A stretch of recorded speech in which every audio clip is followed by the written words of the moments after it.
Bem-vindos aí para a live. Agora acho que sim, né, doutor Fábio? Oi, como é que vai, doutor Carlos? Tudo bem? Tudo tranquilo? Não, estou te chamando de doutor Fábio de... Né, nós somos colegas de concurso. Então, é só Verdade. essa apresentação inicial. Tudo tranquilo? Tudo bem, tudo em paz, tudo jóia. Ah, então tá bom. Tive um probleminha aí para começar, mas acho que já resolveu. Né? Uhum. Boa noite, Kátia. Boa noite, doutora Elfrida, de novo. Fábio, nós estamos aqui, né, o Instituto Ajas, estamos sempre realizando lives e trazendo pessoas ilustres que cuidam de gestão. E você sempre teve essa preocupação, né, com a gestão da sua unidade judiciária e hoje você está lá como o chefe, né, da seção judiciária da Bahia. Né, muitos desafios, esse é o nosso título da live, né, muitas questões, eu acho, imagino, para serem solucionadas, muitos problemas. Então, nós vamos falar um pouquinho disso. Mas, antes de mais nada, me diga uma coisa: quando é que você entrou na Justiça Federal? É para os outros saberem, né? Para os outros saberem, né? Porque entramos juntos e estamos para completar 20 anos em novembro. Em novembro de 2001, eu deixava a magistratura estadual, que era também o seu caso, só que no seu caso a de Minas e eu da Bahia, para ingressar na Justiça Federal. E aí estamos nessa caminhada já há 15 anos e meio como juiz titular. E no ano passado chegou a minha vez, porque nós sabemos que o nosso tribunal, na primeira região, observa a ordem de antiguidade, assumir a direção do foro da sessão judiciária. Isso. E você, além de juiz, né, formado em Direito, também é formado em Medicina. Foi a primeira paixão, né, do adolescente, estudante do então segundo grau, hoje nível médio, ensino médio, e parece que havia uma certa pressão dentro das escolas de que você, sendo bom aluno em física, matemática, química, você deveria fazer medicina, que era é um dos cursos, e hoje é o curso mais concorrido. E assim fiz, né? Ingressei primeiramente em medicina pela Universidade Federal da Bahia. E lá pelo terceiro ano, algumas dúvidas me ocorreram.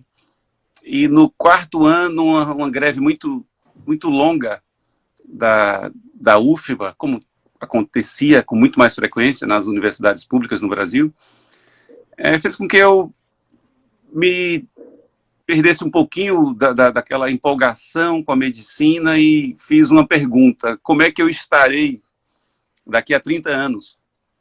Né? Eu estarei feliz na medicina? E eu gostava, Carlos. Eu não era um aluno que eu ia para a faculdade de medicina a contragosto. Eu fazia pesquisa na área de imunologia com os maiores do Brasil, com o professor Manuel Barral Neto, já fui até pró-reitor de pesquisa na UFBA, e gostava muito dessa área, e gostava também muito de clínica. Eu nunca fui da área da cirurgia, mas gostava muito da clínica. Mas talvez um dos meus desencantos tenha sido aquela coisa do plantão, que não é uma realidade da vida, muitas vezes faz parte, e eu comecei a descobrir o direito, ou redescobrir o direito, porque quando eu fiz o vestibular para medicina na UFBA, eu não prestei vestibular medicina na outra faculdade que até então havia na Bahia, que era a Escola Baiana de Medicina, Escola de Medicina e Saúde Pública, chamada de Baiana. Eu fiz para Direito na Universidade Católica. Então, acho que isso era um indicativo de dúvida. Mas quando saiu o resultado de medicina, eu ingressei no curso, e aí fui fazendo, né, me dedicava de forma verdadeira, mas eu notava nos colegas mais vontade, talvez mais vocação. Eu perguntava qual seria a minha vocação, então? Seria realmente o direito? E aí foi quando eu tive um contato mais próximo com as carreiras públicas, né, do direito, a magistratura, o Ministério Público. Comecei a saber de pessoas mais próximas como era o exercício dessa atividade, e o que fez com que eu me visse mais como, eventualmente, um magistrado, um promotor, mesmo um advogado, não que o advogado seja menos, mas eu me via mais na carreira pública do que na medicina. E no final do 4º ano, início do 5º ano, eu fiz novo vestibular, já que aquele meu já havia, né, perdido a validade, embora eu tivesse até me matriculado. Eu ingressei novamente na Faculdade de Direito da Universidade Católica do Salvador e resolvi não abandonar o curso de medicina.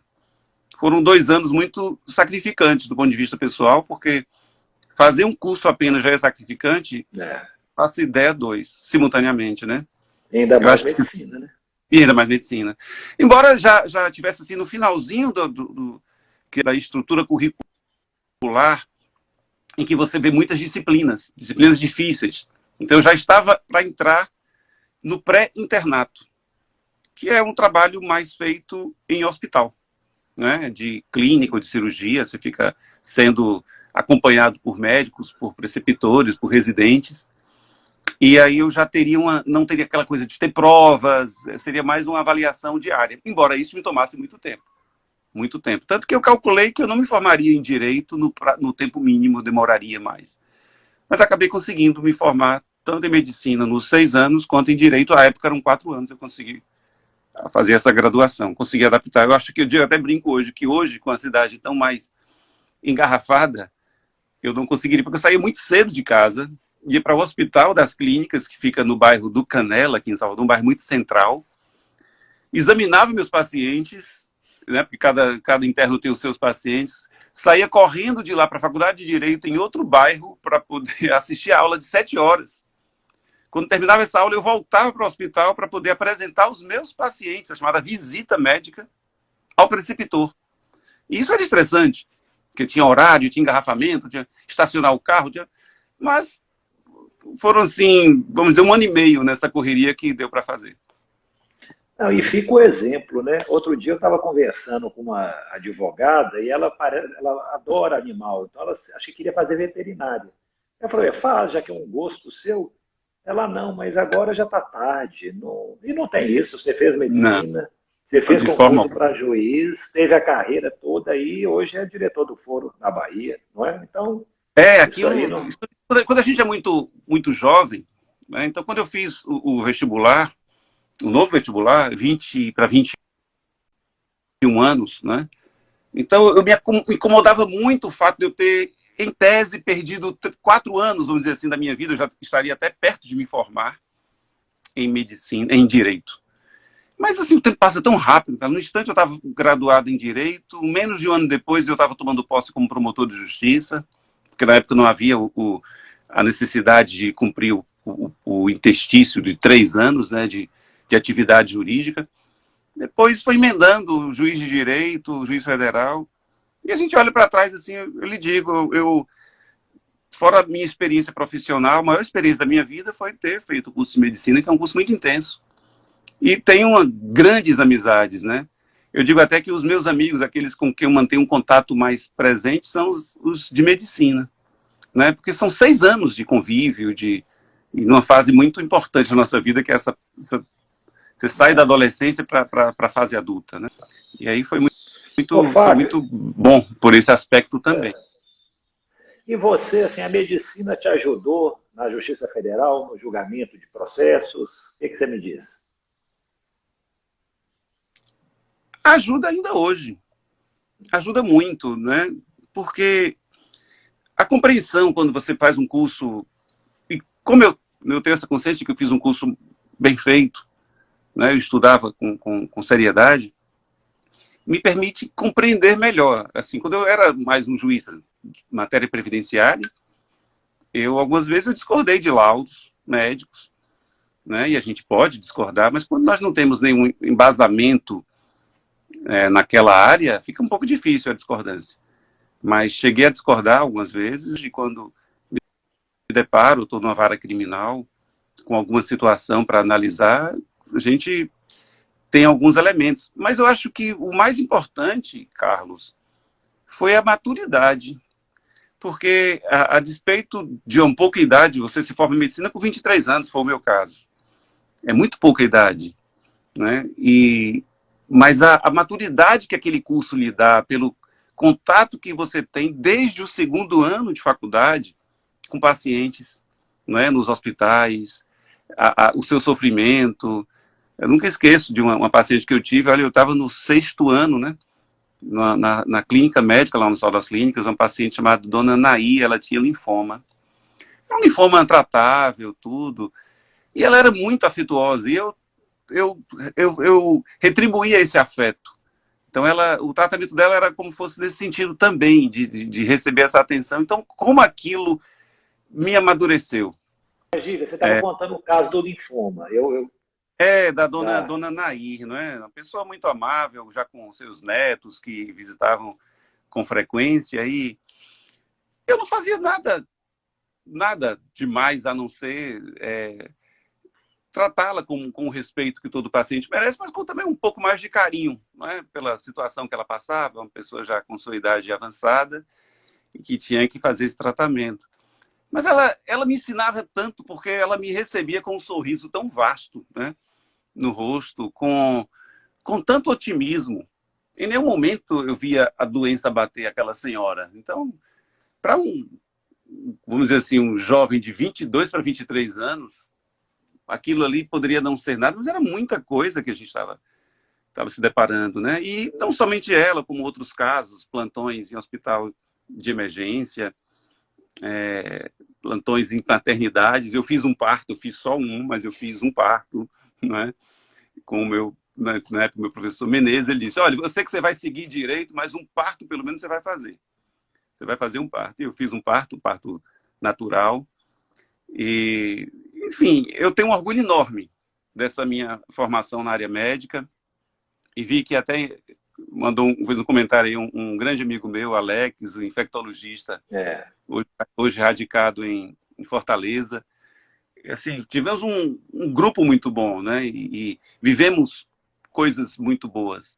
O tempo passa, assim, a gente olha para trás, olha quanto tempo que já se ficou para trás nisso aí, mas é uma riqueza enorme. Eu tenho isso, para mim, eu acho que meu pai foi um dos incentivadores, na verdade foi o maior incentivador na minha vida em tudo, né? E a semana passada, na segunda-feira, 23 anos completaram, que eu já não o tenho na convivência física, né? Presente, mas era o maior incentivador, foi o maior incentivador para eu começar um outro curso, mas você vai terminar medicina, você não vai deixar assim de todos, você vai concluir esse curso.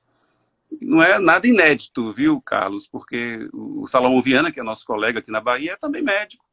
Uma história muito parecida com a minha. Muito parecida. Na verdade, a situação do Salomão foi, de alguma forma, estimulou. Disse, olha, é possível começar. E eu digo isso muito para vários colegas, para vários alunos, né? Enquanto eu ensino processo penal, disse, olha, se lá na frente der vontade de fazer outro curso, não titubeiem, não se acanhem. A vida está, ela está apresentada para tantas coisas, para tantas experiências positivas. Estudar nunca é pouco.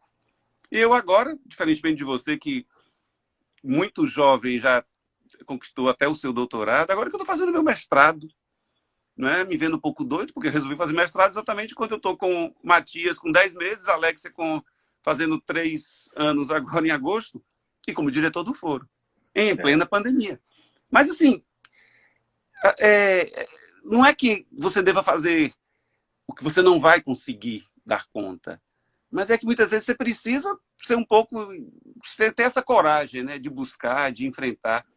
As dificuldades haverá dificuldades, sem dúvida nenhuma. Meu tempo está muito mais corrido, né? Minha vida está muito mais atarefada. Agora que eu estou tranquilo aqui, né? Esse mês de julho não tenho aula nem ensinando, nem como aluno do mestrado.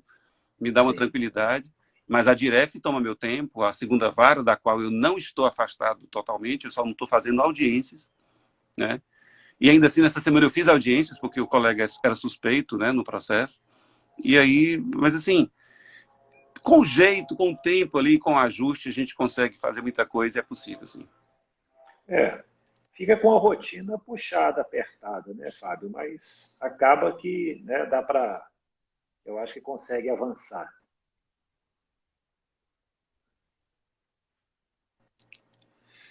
Eu não entendi, Carlos, a pergunta. Eu acho que falhou um pouco. Foi. O que eu disse é que a rotina fica muito apertada, né?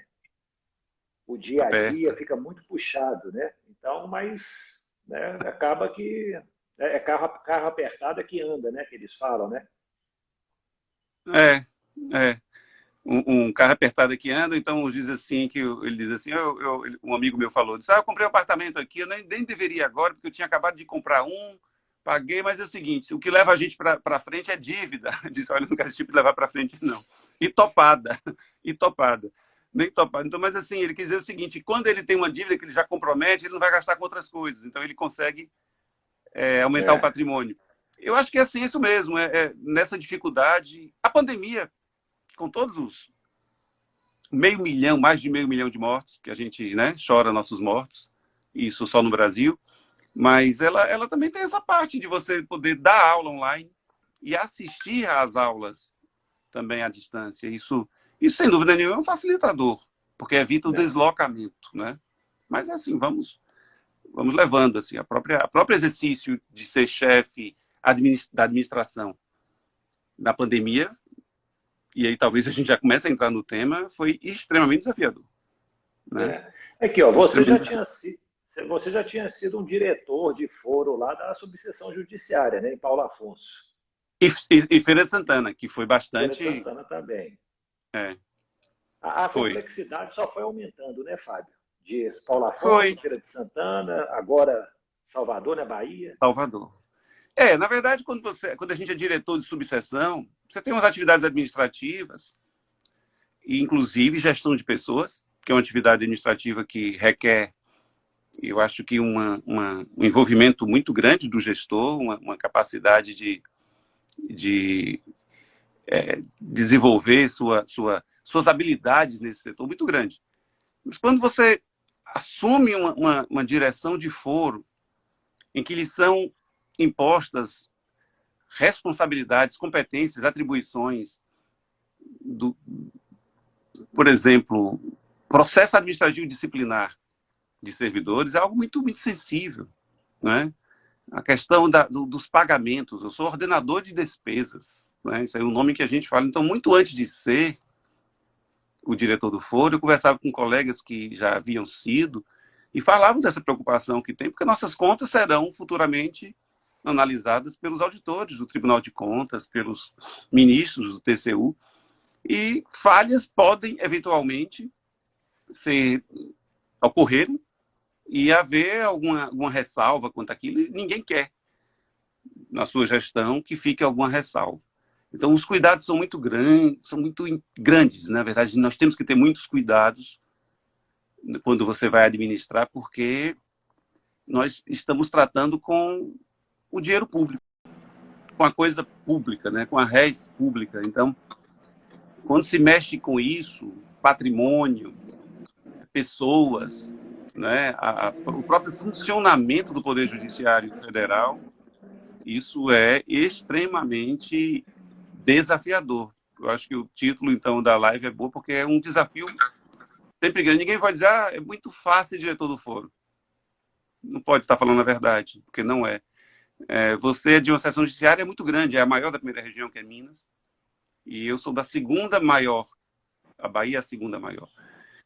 Elas devem se parecer muito, porque são muitas subseções, são muitas varas, são muitos servidores. Aí é um problema maior, porque tem mais.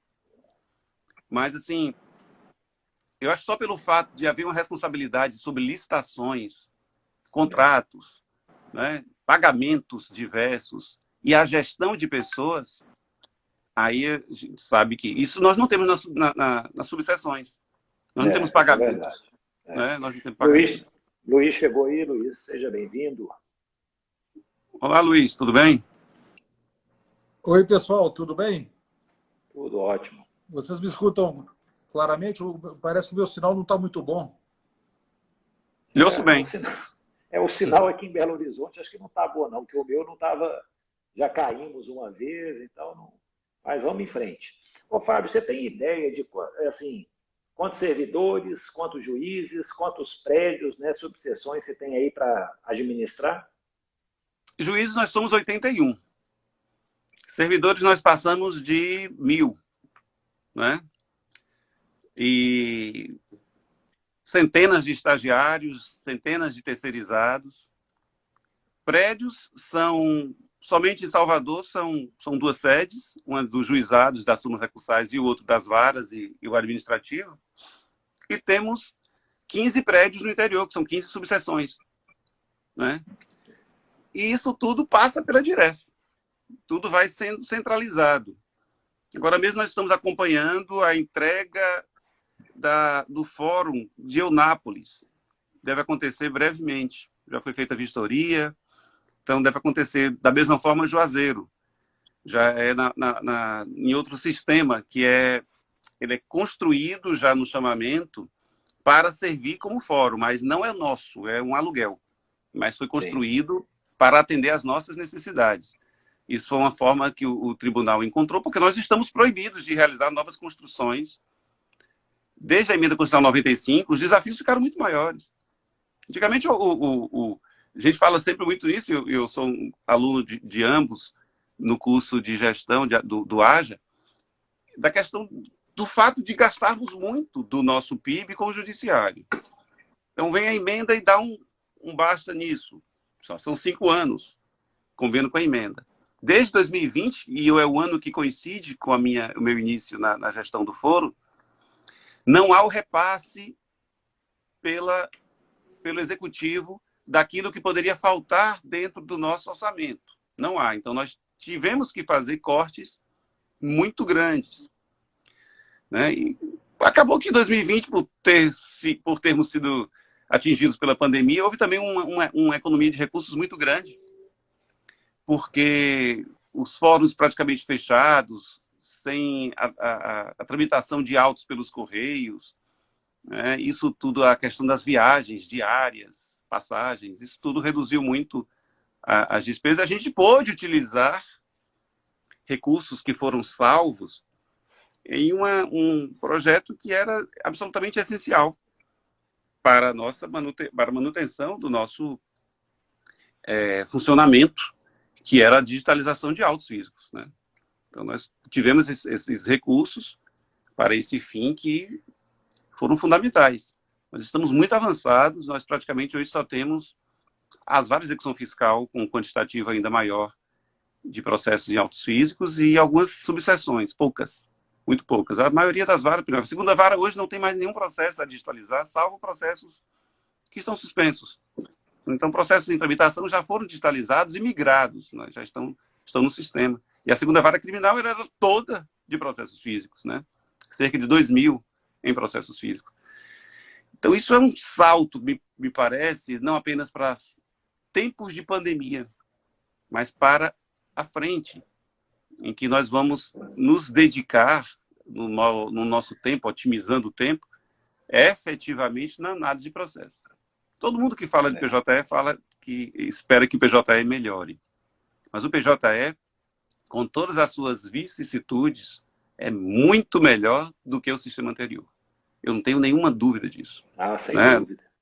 Tenho nenhuma dúvida disso. Isso temos que reconhecer que é um salto de qualidade na prestação jurisdicional importantíssimo. Se não fosse o PJE, os prejuízos da pandemia no judiciário seriam incalculáveis. Naquele primeiro momento que tudo se fechou, né? Então nós não teríamos como ter acesso aos autos. Então, houve um prejuízo inicial, sim. O que é que a gente fez? Digitalizar processos. A 4ª vara da Seção Judiciária da Bahia se tornou a primeira unidade da primeira região a ser totalmente digital, com esforço praticamente único de início dos seus servidores, e depois houve uma ajuda nossa com os digitalizadores contratados para isso, mas só para terminar. Mas você vê como era importante ele parar para fazer isso. Então, a vara que ela voltou a funcionar mais rapidamente. A 4ª vara é da Cláudia Scarpa. A Cláudia, né? Isso, Cláudia, A Cláudia também ela é muito, né, para frente, né? Muito. Cláudia já foi diretora do foro, é uma das diretoras em que eu me espelho, né? Cláudia Scarpa, porque ela tem uma veia de administradora muito, muito presente, né? Ela, em todas as unidades pelas quais ela passou, ela deixou a unidade com os melhores números possíveis. Isso foi na 21ª vara, que era juizado. Agora, na 4ª vara, tem números assim invejáveis. A 4ª vara, A gente diz que ela anda, ela voa, né? Os processos andam muito rápido porque de gestão. Elas falam muito isso. Eu digo elas, Cláudia e Manuela, que é a diretora, porque elas estão com a equipe montada já há muito tempo. É. E aí ela tem conseguido. Ela é uma pessoa que tem... e está fazendo, né? O nosso curso está lá conosco, com certeza aperfeiçoando os métodos de trabalho, porque sempre tem como a gente aprender muito. Você falou nisso que eu sempre pensei muito em gestão, pensava, como você também sempre pensou, muito, que a gente tinha que ter uma gestão. Eu me lembro que uma vez a gente conversando, isso parece que só nós que julgamos ação de improbidade. Porque se a gente consultasse o cadastro do CNJ, só tinha condenações de Marabá e Paulo Afonso. Porque, na verdade, havia uma falta de orientação, que depois passou a acontecer em 2008 com o CNJ, de que as ações de improbidade deveriam ser ações dentro de alguma meta, até pela repercussão que elas têm. E hoje todo juiz julga a ação de improbidade dando prioridade para isso mesmo, como crime contra a administração pública. E aí foram várias formas de se conseguir aquilo ali, de se mudar. Assim, os resultados que se consegue com gestão, eles são assim, você pensar uma unidade judicial, né, com alguma ideia de gestão, você muda aquilo ali. Quando eu cheguei em Feira de Santana, Luiz e Carlos, era a maior subseção da primeira região, que só tinha uma vara para 32 mil processos. Era maior que Montes Claros ainda. Acho que Montes Claros não tinha 32 mil processos, eram 32 mil. Então eu cheguei lá em dezembro de 2010, né? Final de novembro para dezembro, e havia a previsão de instalação da segunda vara para março. Bom, pensei assim, vai instalar em março, é uma situação processual muito ruim aqui, muito ruim. Então, o que a gente pode fazer nesse momento? Eu disse, vamos fazer o que está mais atrasado aqui, que atinge as pessoas. O juizado. Muita audiência parada, muito sem audiência sem marcar. E aí fizemos um mutirão. Aí eu acho que o mutirão é importante para você dar aquela limpa, né, de processo. Isso, Foi feito o mutirão, isso foi em dezembro, o mutirão estava já marcado, na verdade, para fevereiro. Fizemos o mutirão. Então, você tira aquela pauta que estava ali já há muito tempo aguardando uma solução. E eu disse, olha, até porque estamos fazendo uma reforma para abrigar a segunda vara, eu não vou mexer nas execuções fiscais. Elas representam, dos 32 mil processos, 15 mil. Então, eu só vou mexer naqueles que a Fazenda própria vai estar pedindo alguma movimentação. Então, eu tive que priorizar criminais, improbidade, juizado e, obviamente, mandado de segurança, questões urgentes, que sempre aparecem. Feira de Santana é uma subseção em que você tem de tudo. De tudo. Ela é um laboratório para tudo. Até questões que eu nunca tinha pegado de propriedade industrial, havia causas lá. Então, era uma clínica geral muito intensa. Mas o mais importante na subseção como feira, na minha opinião, era mudar a gestão de pessoas. Eu sabia que feira tinha problemas na gestão de pessoas, não pela colega, não estou aqui atribuindo. Os servidores estavam, de alguma forma, desmotivados. Eu não sabia qual era o motivo da desmotivação, quais eram as razões daquilo, mas estavam. Eu me lembro que eu cheguei no meu primeiro dia que eu cheguei na secretaria, eu sempre fui à secretaria, gosto de estar na secretaria, que eu dei bom dia, um deles balançou a cabeça, mas os outros nem a cabeça levantaram. Tomei um susto com aquilo. Disse, Clemente, diretor, né? Vamos almoçar, tinha um restaurante chamado Marruá, em frente, uma churrascaria muito boa. Vamos lá. E aí, Clemente, eu estou assustado. Ele disse, eu também. Eu também estou. Eu disse, porque não foi uma recepção boa, não. Então, o que a gente pode mudar? Ele foi com o tempo. Sei que houve o mutirão. O mutirão aconteceu em fevereiro. E ao final do mutirão, eu notei um empenho muito grande de todo mundo durante o mutirão. Todo mundo trabalhou e um calor infernal. O prédio aqui na Bahia é muito importante você saber se você vai comprar uma casa, um apartamento, se é nascente ou poente, porque o calor é muito grande. Quando eu morei em Belo Horizonte, Carlos, quando eu fui alugar um apartamento ali na Rio de Janeiro, era poente. Eu virei para o locador e disse, é poente, faz muito calor. Ele disse, não, você vai gostar. E no inverno, era bom ter um solzinho entrando pela varanda. Você não sente o calor, porque o clima é muito mais ameno. Mas aqui não. Aqui o poente é um calor bastante considerável. E aí aquele calor dentro do prédio que era poente, um prédio que era, na verdade, uma loja antiga de colchões. Foi adaptado para ser a Vara Federal. Isso desde 2005, já estávamos em 2011. E aí todo mundo trabalhou e, no final, um mutirão bem sucedido. Cheguei na segunda-feira, terminamos o mutirão de segunda a sexta. Na segunda-feira, Clemente reúne o pessoal todo da secretaria aí, que eu quero conversar com ele. Estava todo mundo reunido. Aí eu disse, eu vim aqui agradecer o empenho de todos vocês. Vocês fizeram um trabalho maravilhoso. Né? Os juízes que vieram de fora com seus assessores ajudaram muito, mas se não fosse por vocês, esse mutirão não teria acontecido. E eu vi todo mundo aqui trabalhando, independentemente do cargo e da função que exerce, chamando testemunha, anotando o nome, entrando na sala. Parabéns. E eu não fiz aquilo. Eu fiz aquilo porque eu vi mesmo. Eu constatei que eles fizeram isso. Aí saí da sala, entrei no meu gabinete e veio uma servidora falar comigo, uma servidora muito querida até hoje. Cíntia. Ela disse, doutor, eu vim agradecer pelo fato do senhor nos ter agradecido, porque a gente nunca teve esse reconhecimento. Eu disse, ó, então o problema aqui existe. Existe o problema de você ver o servidor e enxergá-lo. Enxergá-lo. Era uma queixa deles. Nós não éramos vistos e enxergados pelos nossos gestores, diretora, a própria juíza. Isso não é você, Fábio está sendo antiético de falar. Não, estou falando de uma situação que me foi passada, eu não fui buscar isso. Sim. Então, de chegar e dizer assim, a colega do senhor anterior, ela não nos conhecia pelo nome. Ela ficou aqui 5 anos, não sabia quem era a gente pelo nome. Isso não é algo assim que até me chocou, porque eu sempre conheci todo mundo pelo nome no primeiro momento. Não é? Posso ter uma memória melhor, posso ter uma memória fisionômica melhor, mas eu acho que isso é o mínimo que o gestor deve se preocupar, é de poder se dirigir ao supervisor, ao técnico, ao atendente, pelo nome. Não é? Não é... Mas o senhor falou a palavra, né? Gestor, né? O gestor. O gestor, até né? há muito pouco tempo atrás, os magistrados, né, que eu e o Carlos, a gente entra em contato, eles não se viam como gestores. Então, eles chegavam na atividade judicante, né, e não se viam como gestores, como líderes de uma tripulação, né? Então, eles não pensaram nessa possibilidade de ser líderes e serem gestores, né? Mas continue, desculpa, te interrompi. Não, interrompeu, não foi bom, porque é exatamente isso. Nós não somos treinados. Olha que no nosso curso de formação foi de programação neurolinguística. Foi uma coisa muito interessante que eu achei que a SMART fez na época. 4 dias ou 5 dias com uma professora, porque é mais interessante do que chegar lá, sentença é assim.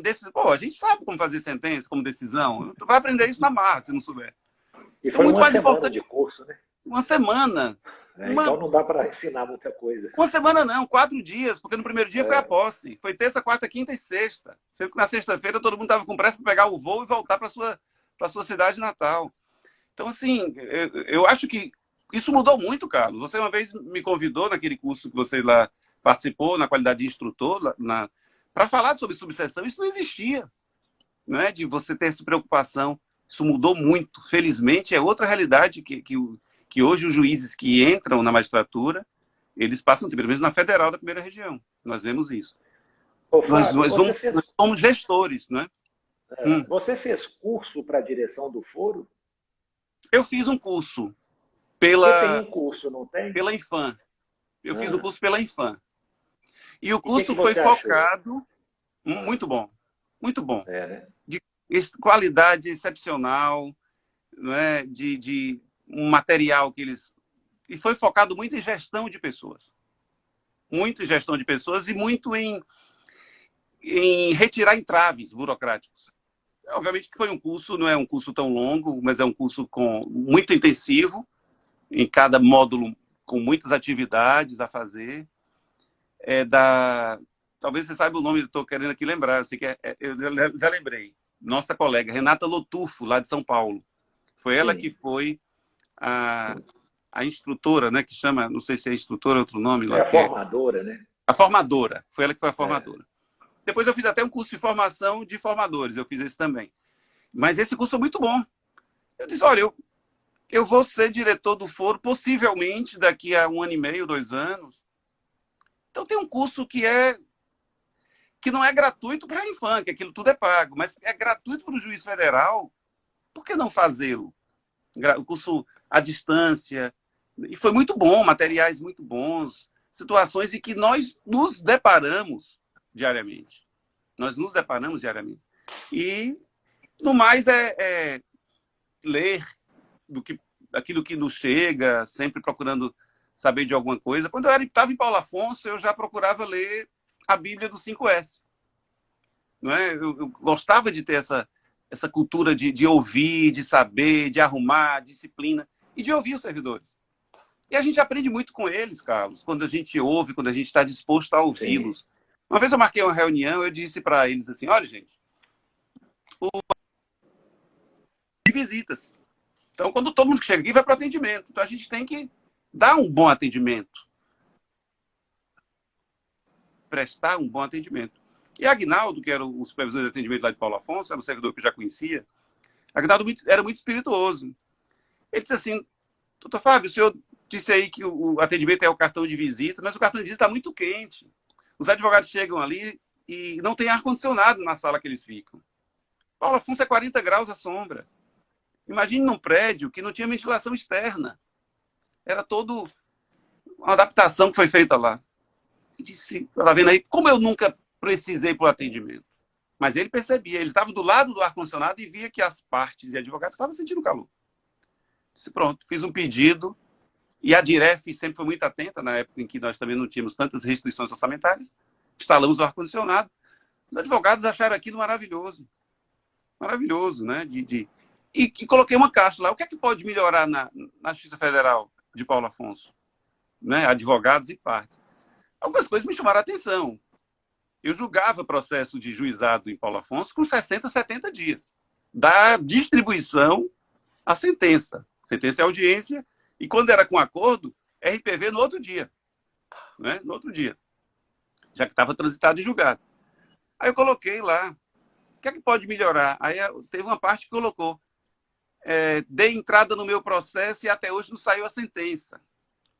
E aí me disse, anote o número do seu processo. Quando eu olhei o número do processo dela, tinha 20 dias.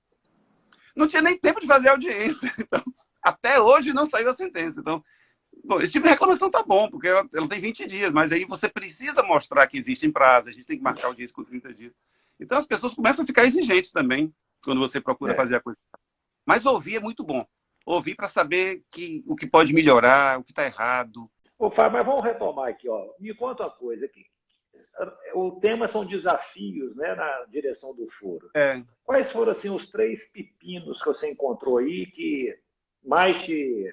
Assim, talvez você já tenha até solucionado, mas que talvez deu mais desgaste, você tem aí, está dando mais trabalho. O que é que você me conta? Eu acho que pepino a gente vai ter sempre, né? Não pode escolher assim, os piores, mas assim, eu acho que o maior de todos foi Luiz, voltando começar aí, uma gestão... O negócio está fácil, não. Tá nos ouvindo? Tá me ouvindo? Tá me ouvindo? Então, sim. O mais difícil, Carlos, foi começar em plena pandemia. Eu fui escolhido diretor do foro, confirmado, a gente tinha uma expectativa, mas só se confirma quando a Corte Especial aprova, né? Com cerca de 10 dias. Menos de 4 dias úteis, porque tinha uns feriados aí que foram antecipados aqui na Bahia por causa da pandemia. Então, eu tive ali uns 3, 4 dias úteis para poder estar ali assumindo no dia 1º de junho de 2020 a direção do foro. Então, começar numa pandemia foi muito desafiador. Porque eu não tive como me reunir com os diretores que estavam na administração de Dirley, né, da Cunha Júnior, que estava terminando a sua gestão, seu biênio. E eu queria saber exatamente, ter uma noção. Eles foram muito bons, muito pela sua competência, cada um me mandou um relatório das atuações, e o próprio diretor anterior da SECAD, Augusto Ascioli, também fez um relatório sobre as principais pendências e desafios que eu teria ali para continuar, porque isso é uma continuação, né? Ninguém está mudando tudo. Mas você fazer isso sem ter esse contato mesmo não foi fácil. Esse foi o primeiro. O segundo, restrição orçamentária, que a gente já passava. Grande restrição orçamentária, de você ter pouco dinheiro e para tantas demandas. Né? Isso sempre é um desafio. Não era somente meu, mas 2020, como eu falei, era o primeiro ano em que não havia complementação, né, pelo Executivo, que sempre houve. Houve em 2017, 18 e 19. Foram 3 anos de complementação pelo Executivo. Não haveria pela primeira vez em 2020. E eu acho que o outro desafio é sempre grande para qualquer gestor, que era tentar não ser na sua gestão que houvesse um prejuízo à prestação jurisdicional tão grande que foi causado por um fator externo, que era a pandemia. E isso aí fez com que, juntamente com pessoas extremamente valorosas, né, de Cristina, que é a diretora do NUCAF, que trata da parte orçamentária, financeira, Liliana, que é a diretora de um núcleo novo, núcleo de gestão e inovação, gestão estratégica e inovação. Foi um núcleo criado aqui na Bahia, a única seção judiciária que tem esse núcleo específico é o NUCG, né, NUCGE, e Félix, pelo NUCJU, que a gente vamos trabalhar nessa digitalização. E aí fomos trabalhando nisso e fizemos uma licitação para contratar terceirizados e poder colocá-los para digitalizar os processos. E esse é um desafio que continua. Nós estamos fazendo outra licitação nesse momento, porque vamos contratar mais 60 para concluir todos os processos até o final da gestão atual. Então, essa era uma grande preocupação. Me frustrava muito, embora seja eu um gestor administrativo, né, e cada juiz não dá prestação judicial, mas o que é que eu poderia fazer enquanto gestor para atenuar o problema da paralisação dos processos físicos? Obviamente que eu tenho sempre uma preocupação muito grande, que é do tocante às pessoas, às expectativas das pessoas. Então, aquilo que me angustiava, talvez eu já coloquei um quarto pepino, era a manifestação que se exige do diretor do foro a cada mês pelo tribunal sobre áreas epidemiológicas e de ocupação de leitos de UTI Covid, para saber se a nossa sessão judiciária poderia ingressar numa etapa de retomada presencial ou não. Né? Então, isso é muito complicado, porque nós temos um comitê local de gestão de crises, formados por juízes e servidores, para discutir exatamente isso daí. Mas a definição, pelo menos local, é do diretor do foro. E a minha preocupação sempre foi as pessoas. As pessoas na frente dos processos. As pessoas na frente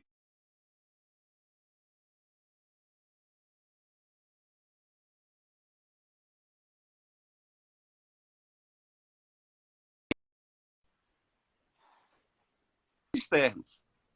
Né? Alguns servidores tiveram Covid, alguns juízes tiveram Covid, eu tive Covid, né? Mas foi até no período do recesso. Não tem nem como atribuir isso à minha ida, né? As minhas parcas idas à Justiça Federal.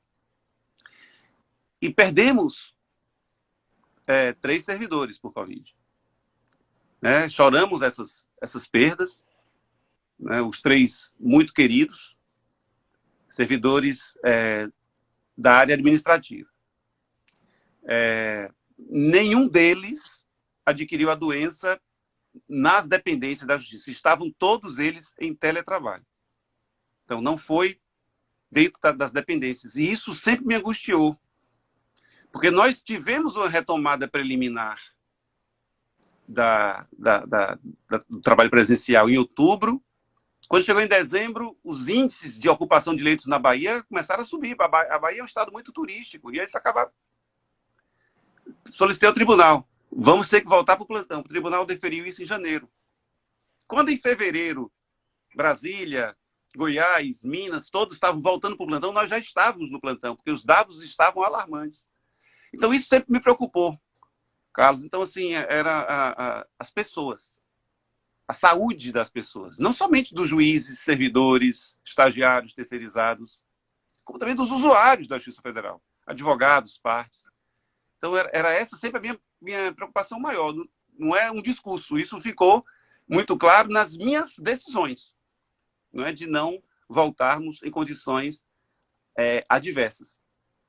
Pela primeira vez, a minha manifestação... Diga. Pode não. Não, e como é que está a situação hoje? A Bahia hoje tem uma situação que está um pouco mais tranquila do que esteve, por exemplo, há um mês. Mas isso essa volubilidade dos dados, essa alteração constante, ela é muito incerta. Nós hoje temos todas as unidades ou em etapa de transição ou em etapa preliminar, onde já há algum trabalho presencial, né? E os processos físicos voltaram a tramitar.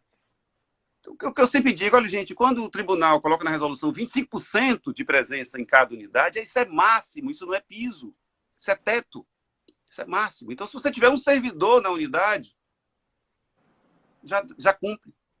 Os atendimentos são sempre por agendamento, né? O balcão virtual está aí para mostrar que é possível o atendimento virtual. Então, os cuidados são tomados.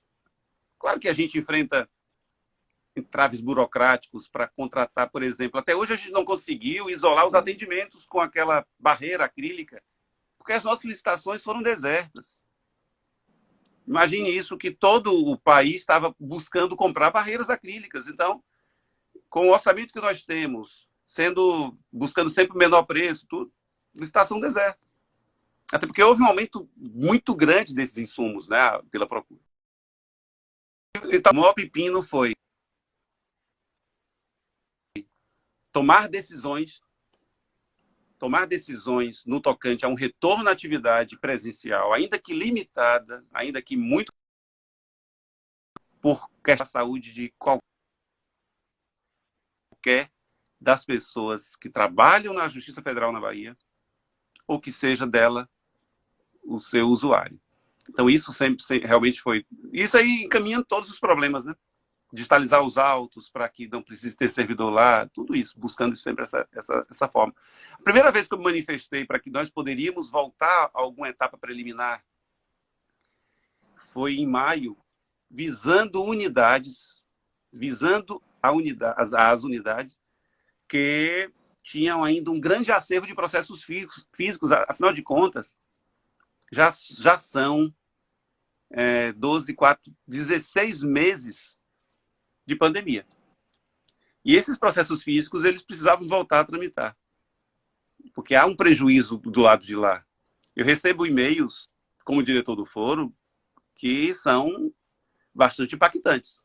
Pessoas de idade avançada, pessoas hospitalizadas, esperando alguma solução do seu processo.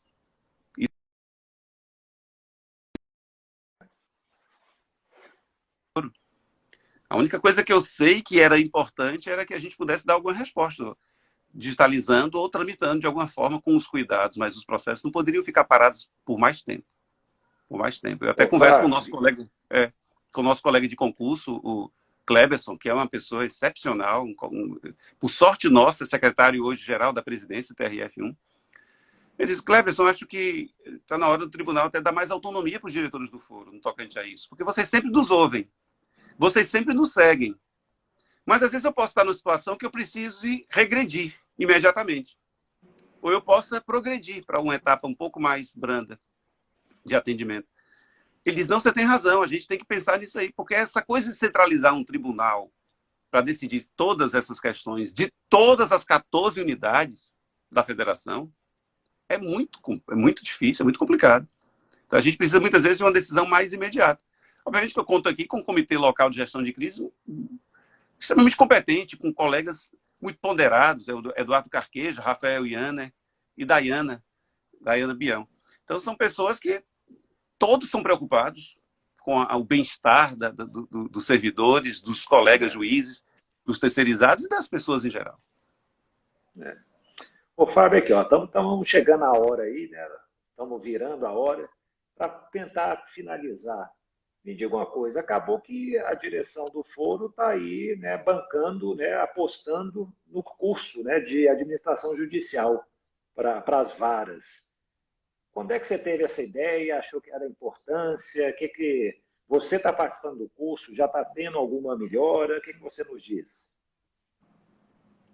Veja bem, eu fui apresentado ao curso da existência do AGE, Instituto, até por termos o contato frequente, e pelas obras, né, que vocês já publicaram pelo Instituto, obras muito boas. Primeiramente, o livro que foi publicado pela Sérgio Antônio Fabris Editora, um livro excelente, e depois os livros já...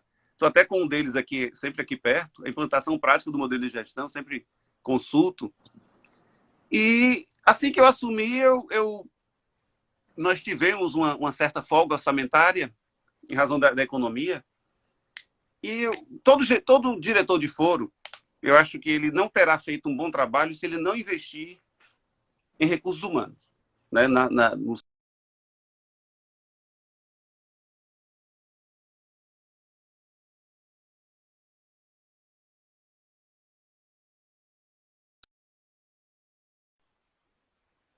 Parece que... Não, mas Não, ele volta. voltou. Deu só uma bloqueada ali. Uma cochilada ali do sinal. E a proposta que o curso traz é excelente.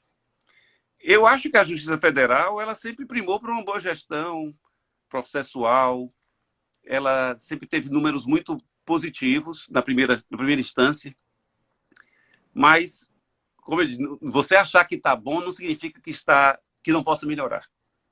Que não possa melhorar. E acaba que, se nós não tivermos orientação,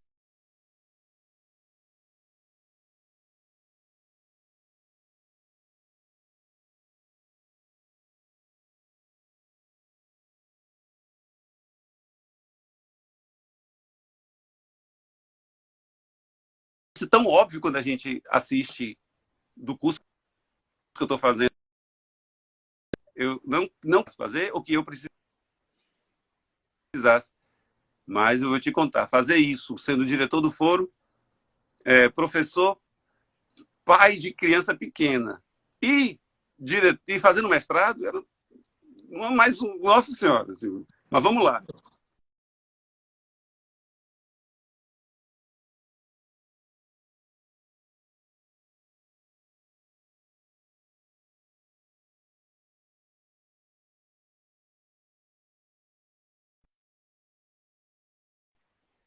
Do foro ano que vem, aí Duval se inscreveu pela 7ª vara, que vai ser bom para a unidade, que ele hoje é, né, o titular, e vai ser ótimo para ele enquanto diretor do foro, o próximo. Nossa, os horizontes estão sendo abertos cada vez mais, né? Estão sendo ampliados.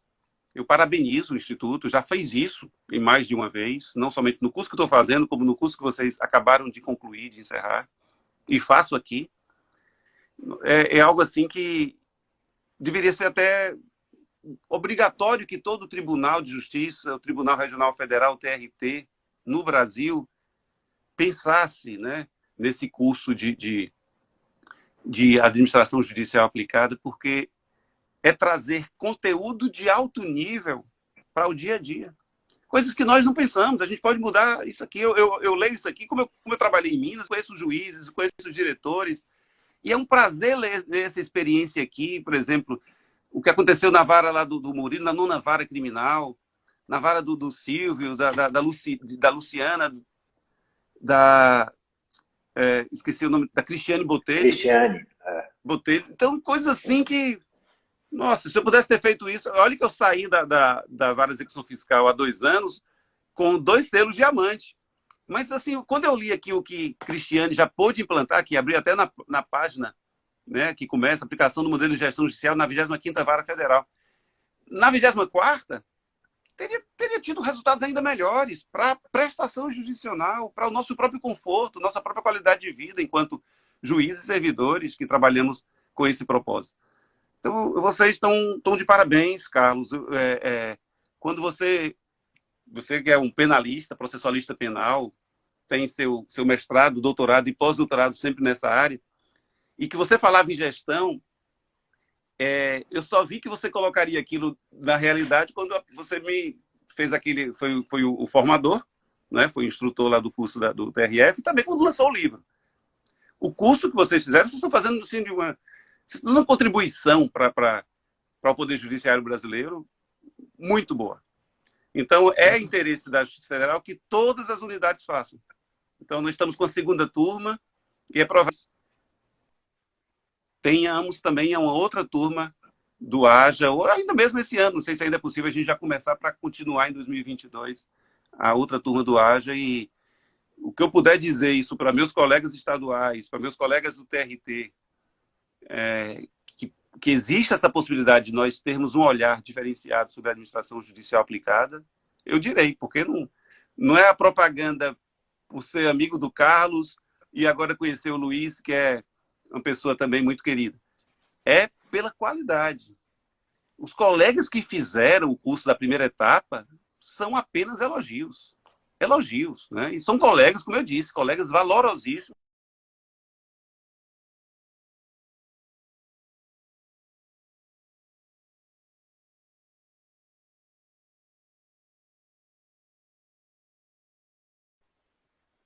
Para a federal, então o Saulo tem uma estrada enorme, né? É titular de unidade há muito tempo. E ele diz que o curso é de excelência. Estou falando de uma pessoa que tem uma formação acadêmica muito boa. Então, vocês estão de parabéns, o AJA, e que ele continue rendendo esses frutos. Eu assisti uma live essa semana aqui, em que ela estava sendo... O entrevistado era um juiz de uma vara de tóxicos de Belo Horizonte. É o Thiago. Ele falava sobre as audiências, Thiago telepresenciais, né? Então, essas iniciativas de trazer como é que está sendo essa experiência da audiência telepresencial, as vantagens, desvantagens. Eu vejo muitas vantagens. Vejo também algumas desvantagens no crime das audiências, mas é o que tem sido possível e tem sido possível de forma muito boa. Eu fiz uma audiência essa semana telepresencial sem prejuízo nenhum. 2 testemunhas de acusação. Excelente a audiência. Né? Com 6 réus. Cada um com advogado. E funcionou tudo, né? Muito bom. Agora, então, além de diretor do foro, fazendo mestrado, pai de criança pequena, você ainda está na atividade judicante? Você não largou a sua... Não, a audiência, viu, Luiz? É o que eu tinha falado antes no início. A audiência eu não estou obrigado a fazer. Quem tem feito é o meu colega, o Fábio Roque, que é o substituto. Mas nesse processo ele era suspeito. Ele se declarou suspeito por motivo de foro íntimo. Um dos advogados era muito próximo a ele se afastou do processo. Eu disse, olha, para não ter que designar outro colega para essa audiência que está marcada para a semana que vem, eu faço. Aí eu resolvi fazer, mas a audiência, que toma muito tempo, não. Né? E réu preso, também, que é a urgência, né?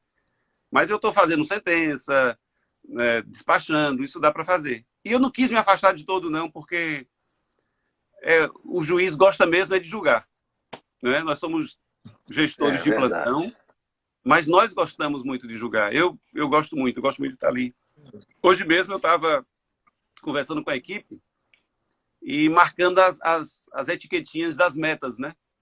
As metas, meta 2, 2016, meta 2, 2017, meta 4, meta 8, colocando lá e ensinando para eles como colocar, que era uma forma de dizer, olha, eu não vou exigir de vocês de uma vara tão complicada que é a segunda, ainda é complicada. Não pense que eu estou exigindo cumprimento de meta. Só estou mostrando que essas metas existindo, quando nós as buscamos, o nosso trabalho melhora. Melhora, é apenas priorizar. Se você tem um processo que é 2020 e tem um processo que é 2016, você vai pegar primeiro 2016 para despachar, para mandar o ofício, para comunicar, para intimar. Ele vai ter essa prioridade. Isso foi feito na 24ª.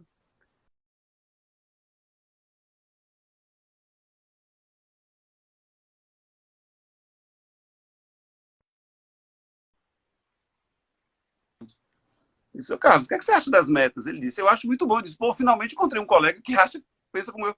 Porque os colegas estavam achando assim, o CNJ quer nos pautar o que nós temos que julgar. Não, o CNJ queria racionalidade. Racionalidade na administração dos processos, na gestão processual. E talvez tenha sido a primeira incursão de gestão processual no Brasil, foi em 2008, que foi a instituição das metas. As metas. Depois aí vieram os selos. Selo é consequência, né? Você vem melhorando o trabalho e diz, olha, a nossa meta número 1, que não é a meta 1, a nossa meta número 1 é não termos processos parados há mais de 60 dias. Primeira meta. As outras vêm por consequência. as outras vêm por consequência. Doutor Né? Fábio, eu estava falando aí, a gente caiu, né, por conta de coisa, é que uma coisa que me impressionou muito na direção do foro, que a gente teve uma diretoria de foro fazendo o ágil conosco aqui no Tribunal de Minas Gerais, foi a quantidade de diretos que reportam diretamente ao diretor do foro. É de ficar louco. Não dá. A gente, assim, na prática das empresas, não se recomenda ter mais do que uns 4 ou 5 diretos. A diretoria do foro tem 25. Então, como é que é uma loucura, é um tiroteio impressionante. Como é que dá conta de sobreviver? Como é que é? Se você fala assim, tem 25 diretos, exatamente o quê? 25 pessoas que reportam diretamente ao diretor do foro. Não é possível uma coisa dessa. Nós temos aqui 10 núcleos, 10 gestores de núcleos, né? Vários deles se reportam diretamente a mim, e é bom porque a solução às vezes sai mais rápido. Mas eu tenho uma diretora de SECAD, que é a Patrícia Moraes, que ela é excepcional. Então, muitas coisas são resolvidas por ela. É para isso que existe um diretor de SECAD, é para isso que existe o diretor de núcleo. O diretor de núcleo tem os seus supervisores, né, das sessões, para poderem tratar. E há, na Bahia, essa característica realmente, Luiz. Nós, desde a gestão, acho que do doutor Irã, e depois a doutora Cláudia, e continuou com o doutor Dília, que é a descentralização administrativa. Muitos atos foram delegados, não apenas para os diretores, como também para os diretores de subseção. Eles hoje praticam atos que eles podem praticar, por exemplo, dar posse a servidores. Antes eram sempre aqui na Bahia, sempre na capital. O servidor vai para Paulo Afonso, mas tem que tomar posse aqui.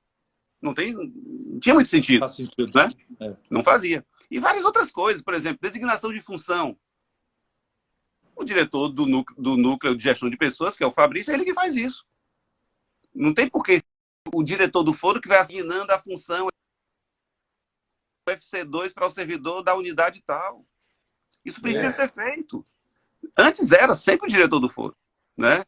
E aí vai a questão das férias dos servidores, só vai para o diretor do foro.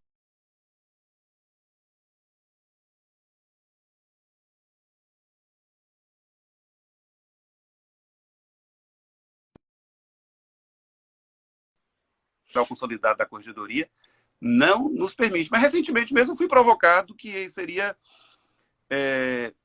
assinatura dos convênios de estágio, que são sempre feitas pelo diretor do foro. Aí o juiz de direção provocou, eu posso fazer isso aqui, aí pronto, foi delegado. Aí o diretor de secretaria lá, o diretor da secretaria da vara, provocou. Isso ele pode delegar para mim, ou seja, ele pode subdelegar, não tinha previsão. Aí passou a constar essa previsão. Por que não? Porque fazer você admitir um estagiário, dispensar um estagiário, desligar, tem que passar pelo juiz, o juiz tem tanta coisa para fazer. Então isso foi feito. Então é muito, muito importante. Então 25 diretos, eu não consigo imaginar, eu não daria conta não.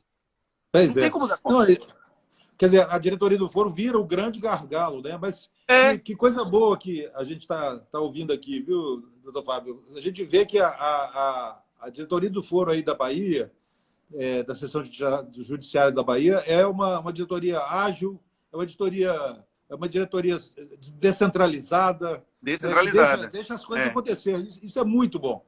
Isso é muito bom. Na verdade, se você conta com equipe que você sabe que é capacitada, que é preparada, e na qual você confia, não há por que não descentralizar. Não há por que não descentralizar. Você só não vai poder descentralizar aquilo que a lei e o regulamento lhe proíbam. Não é? Fora daí, o que puder ser feito. Isso não significa, Luiz e Carlos, que eu seja alheio ao que está acontecendo. Não, absolutamente. Não. Os diretores de núcleo, a diretora da SECAD, eles fazem questão de me participar dos assuntos mais importantes, até para que eu saiba como é que as coisas estão avançando. E eu gosto muito de participar, mas não significa isso, de forma alguma, retirar deles a autonomia de decidir questões que são da sua alçada. Não é? Obviamente que existe uma linha de pensamento, uma linha administrativa, que é seguida por todos, mas daí a fazer tudo não se justifica. Não mais hoje. Né? Não mais hoje. E a reunião de gestão, né, serve para isso mesmo, né? A diretoria do foro tem que fazer a sua reunião de gestão, a sua sincronização, né, de gestão. Sempre. A gente faz reuniões muito descentralizadas, porque os setores, os núcleos são muito diversos, né? Eu já fiz reunião ampliada, mas o núcleo de serviços gerais ele não vai se comunicar muito com o núcleo, por exemplo, vamos imaginar aqui, de gestão, não necessariamente. Então, às vezes, você faz com pequenos núcleos, mas a gente tem muitas reuniões, SECAD, diretor do foro, e o NUC-GP, SECAD, diretor do foro, e o NUCAF, e por aí vai. Por aí vai. Mas isso é possível. Ô, Fábio, ó, eu sei que você está fazendo uma ótima administração, né? Você sempre fez as coisas muito bem, conduzindo, né, os processos, as subseções pelas quais passou. Desejamos aí, acho que, muito sucesso, né? Espero que você pegou a direção do foro aí numa época muito difícil, né? Então, assim, está sendo uma aprovação, eu imagino, mas eu acredito que você está tomando as decisões muito certas.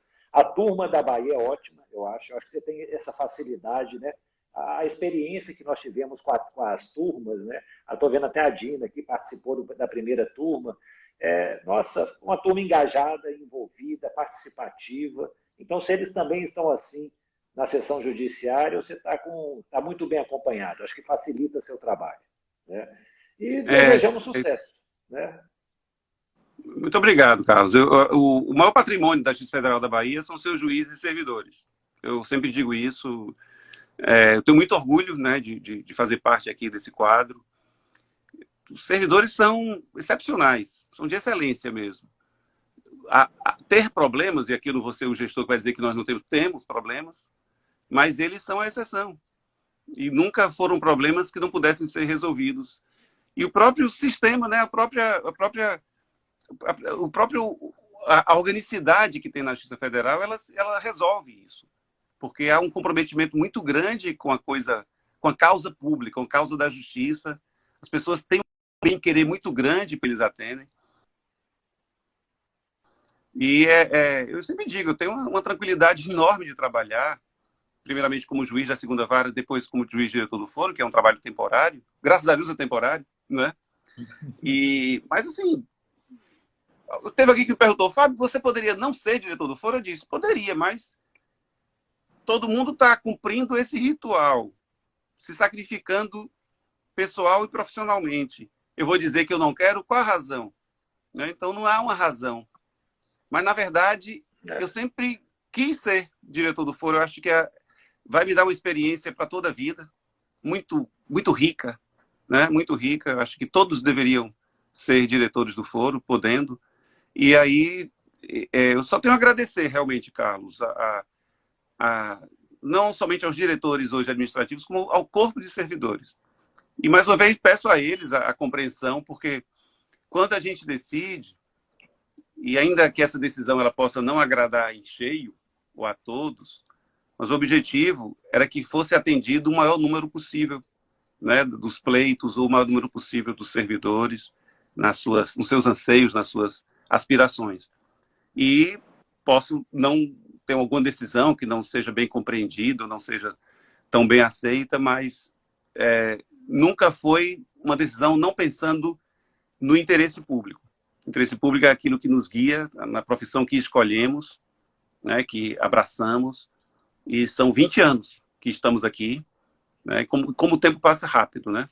São 20 anos de magistratura, eu já conto 22 anos, contando os 2 anos de juiz estadual, e então e mais 2 e pouco de promotor. Então já são quase 25 anos de carreira pública na área jurídica. Então eu espero que essa experiência ela esteja contribuindo de alguma forma dentro da direção do foro, porque eu fui antecedido por colegas do mais alto gabarito, que se desdobraram para fazer da sessão judiciária sempre melhor, né? Nós temos nossos problemas, sofremos hoje com uma certa restrição realmente, precisamos melhorar até a nossa estrutura física, que está bem aquém do que poderia estar, mas do ponto de vista da qualidade dos servidores, eu acho que a gente só tem a melhorar e só tem a agradecer realmente. Chique. Perfeito. Muito bom. Ô, Fábio, muitíssimo obrigado. Agradecemos também a audiência aí que participou, pelas mensagens, tudo. Eu vou editar esses cortes aí, vou colocar lá no YouTube, viu, Fábio? E depois eu vou te mandar o link. Tá bem, se você pode me colocar. permitir. Né? Eu acho que a gente tem que Pode, divulgar aí, que foram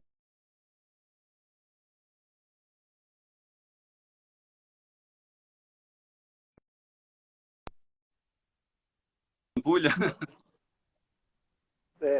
Não, tá frio, viu? Tá muito frio, né? aqui hoje, Bertone.